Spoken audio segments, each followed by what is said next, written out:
আসসালামু আলাইকুম প্রিয় ফুটবল ফ্যান্স, আশা করি সবাই ভালো আছেন। 21 তারিখ থেকে শুরু হচ্ছে Copa America tournament. Copa America কাঁপাতে পারে এমন 5টি দল সম্পর্কে আজকে আমরা জানার চেষ্টা করি। তো 5 নম্বরে আছে চিলি, যারা মোটামুটি কোপা আমেরিকাতে ভালো খেলে। 4 নম্বরে আছে ইউএসএ, এবার তারা কোপা আমেরিকা খেলতেছে, তারা কোপা আমেরিকার হোস্ট হিসেবে তারা এবার খেলবে, যারা কিনা এবার ফ্রেন্ডলি ম্যাচে ব্রাজিলের সাথে 1-1 গোলে ড্র করেছিল। তো সে কারণে ইউএসএ কে 4 নম্বরে রাখা হলো। 3 নম্বরে আছে উরুগুয়ে, যারা কোপা আমেরিকাতে বরাবরই ভালো খেলে, তবে এবছর উরুগুয়ের ফর্মটা অনেক ভালো, যারা কিনা ফ্রেন্ডলি ম্যাচে ব্রাজিল এবং আর্জেন্টিনাকেও হারিয়েছে। 2 নম্বরে আছে ব্রাজিল, তাদের স্কোয়াড গতবারের তুলনায় অনেকটা বেটার।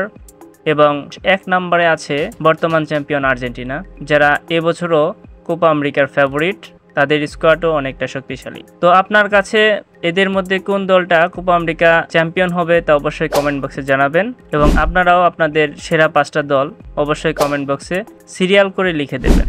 তো আজ এ পর্যন্তই, আবার আসবো ফুটবলের আর অন্যান্য ভিডিও নিয়ে। আশা করি সে পর্যন্ত আমাদের সাথেই থাকবেন। ধন্যবাদ।